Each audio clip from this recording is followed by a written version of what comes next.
Assalamualaikum warahmatullahi wabarakatuh. Salam cerdas. Topik kita kali ini akan membahas mengenai persiapan ujian CPNS dan seputar info mengenai ujian CPNS. Dan saya akan share pengalaman pribadi saya kepada teman-teman ketika mencoba ujian CPNS tahun 2019 kemarin. Nah, dalam video ini saya akan share pengalaman pribadi saya, dan mudah-mudahan Anda dapat lulus di ujian CPNS tahun ini. Apa-apa saja yang akan kita bahas, silahkan simak video ini hingga selesai.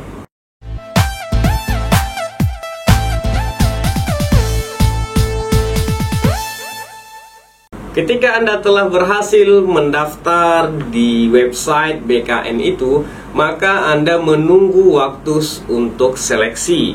Seleksi atau ujian yang pertama yang akan Anda hadapi adalah ujian SKD. Ujian SKD ini ada 3 komposisinya. Apa itu? Yang pertama adalah TWK atau tes wawasan kebangsaan. Ini terdiri daripada 30 soal atau 30 pertanyaan. Kemudian yang kedua adalah ujian TIU, yaitu tes intelijensi umum, yang terdiri dari 35 soal. Kemudian yang ketiga adalah ujian TKP atau tes karakteristik pribadi. Ini terdiri daripada 35 soal. Sehingga soal pada SKD nanti Anda akan dihadapkan dengan 100 soal. Kemudian untuk TWK dan TIU, ketika jawaban Anda itu benar, maka Anda mendapatkan nilai 5. Tetapi ketika Anda menjawab salah, maka nilai Anda adalah 0. Kemudian TKP memiliki penilaian skala 5, 1 hingga 5. Sehingga ketika kita menjawab pertanyaan di TKP, tidak ada jawaban yang salah. Hanya saja kita mencari mana jawaban yang paling tepat. Dan jawaban yang paling tepat itu akan diberi nilai 5. Sementara yang dianggap jawaban yang kurang tepat sekali itu akan mendapatkan nilai 1. Selanjutnya, sistem penilaian di SKD ini ada yang dinamakan dengan sistem penilaian passing grade atau nilai ambang batas. Berapa nilai ambang batasnya? TWK 65 poin. Jadi kita tidak boleh nilai kita itu di bawah 65 poin. Kemudian TIU 80 poin. Jadi harus kita mempunyai 80 poin, ya. Sebaiknya harus lebih daripada 80 itu. Kemudian TKP 126 poin. Nah, nilai ambang batas ini, nilai passing grade ini adalah nilai mutlak yang harus kita peroleh.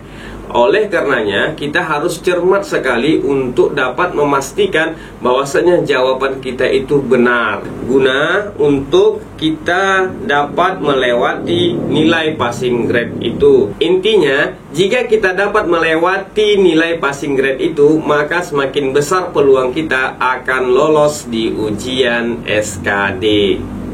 Kemudian waktu pengerjaan. Waktu pengerjaan di dalam ujian SKD ini adalah 90 menit. 90 menit itu untuk 100 soal. Nah, sangat singkat kan?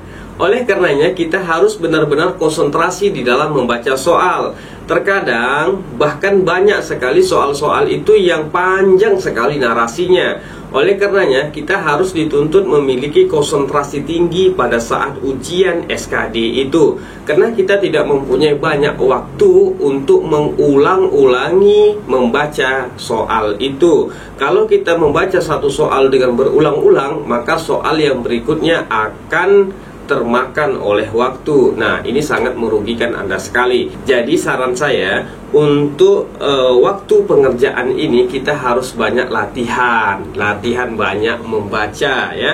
Latihan membaca cepat dan paham. Jangan cepat saja tapi tidak paham. Yang diinginkan adalah bagaimana kita bisa membaca cepat tetapi kita cepat memahami daripada pertanyaan itu. Banyak sekali teman, banyak sekali peserta ujian CPNS mengatakan waktu ujian CPNS ini terlalu cepat. Nah, itu perasaan kita saja waktu itu cepat berlalu. Tetapi waktu itu telah ditetapkan semuanya sama, 90 menit.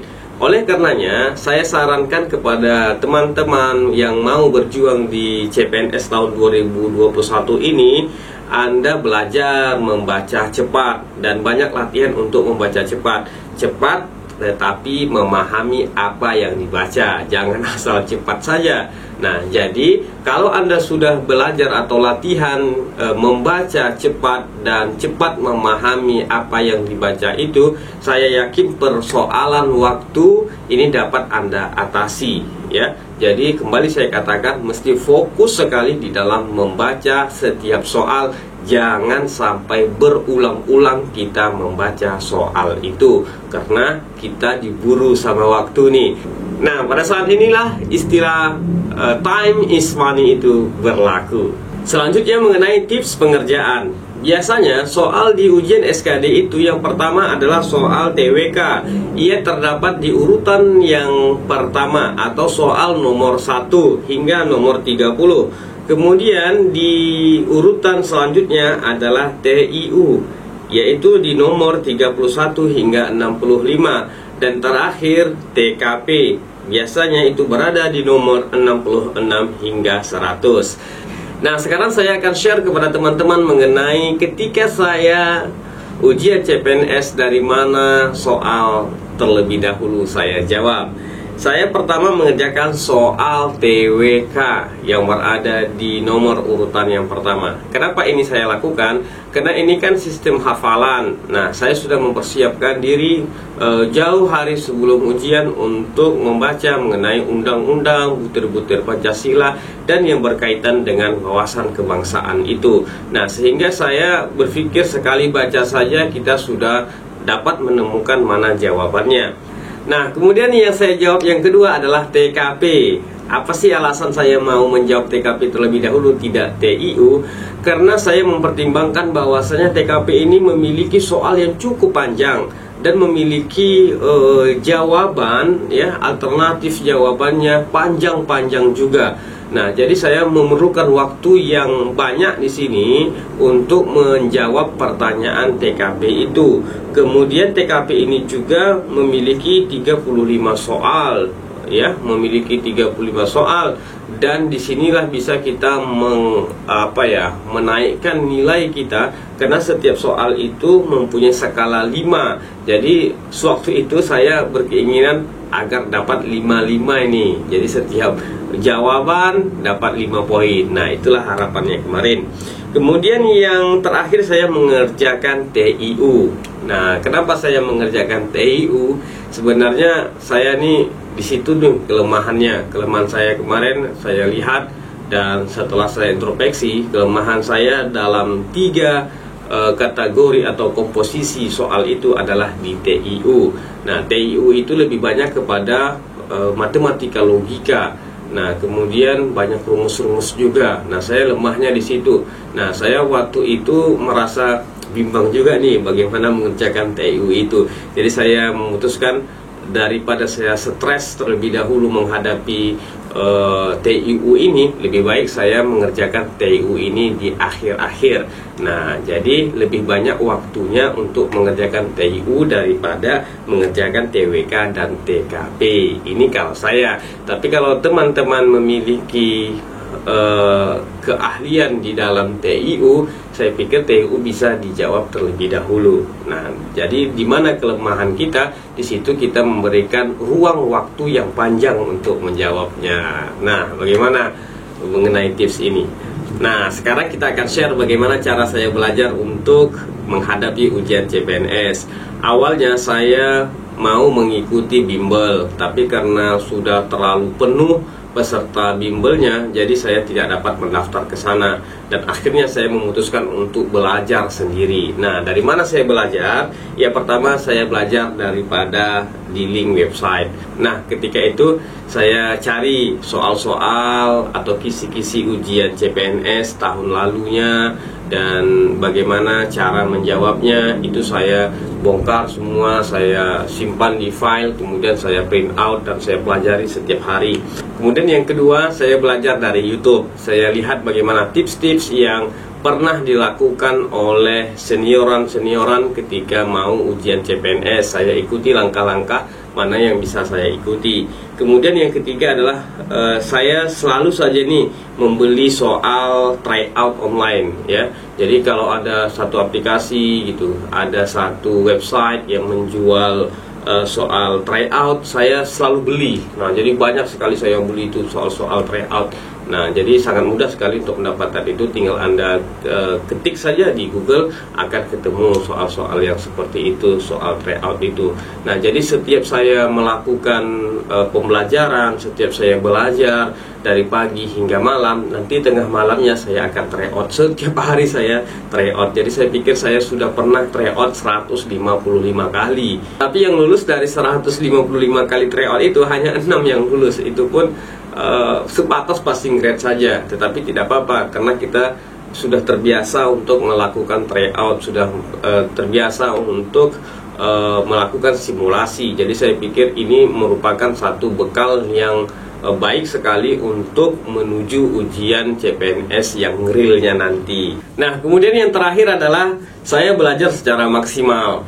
Dari pagi, siang, sore hingga malam, bahkan sampai tengah malam saya belajar terus, setiap hari belajar, dan selalu saja ditutup dengan tryout. Nah, jadi dari sekian banyak tryout yang telah saya lakukan hingga ratusan kali itu memberikan pelajaran bagi saya bahwasanya ini adalah satu ujian yang berperang dengan waktu. Ini adalah satu ujian yang sangat serius. Hingga saya mendapatkan pelajaran yang penting di sana, yaitu membaca cepat dan cepat memahami satu persoalan. Nah, ini saya pikir merupakan satu wacana yang sangat baik sekali bagi teman-teman yang ingin mengikuti ujian CPNS, agar tidak kewalahan dengan waktu yang 90 menit itu. Saya pikir dengan banyaknya kita melakukan tryout, kita sudah terbiasa membaca cepat. Dan membaca cepat ini sangat menguntungkan sekali bagi teman-teman sekalian yang ingin mencoba CPNS ini. Karena kembali saya katakan, banyak sekali peserta CPNS yang kewalahan dengan waktu yang diberikan hanya 90 menit itu. Tetapi dengan kita berlatih membaca cepat, maka waktu 90 menit itu memadai sekali. Bahkan bisa berlebih lagi waktu itu dari isian soal-soal yang telah kita lakukan. Mudah-mudahan teman-teman sekalian berhasil dan lolos di ujian CPNS tahun 2021 ini. Dan jangan lupa banyak berdoa, karena kita tetap berusaha dan tidak boleh lupa berdoa. Selamat sukses saya ucapkan. Wassalamualaikum warahmatullahi wabarakatuh. Salam cerdas.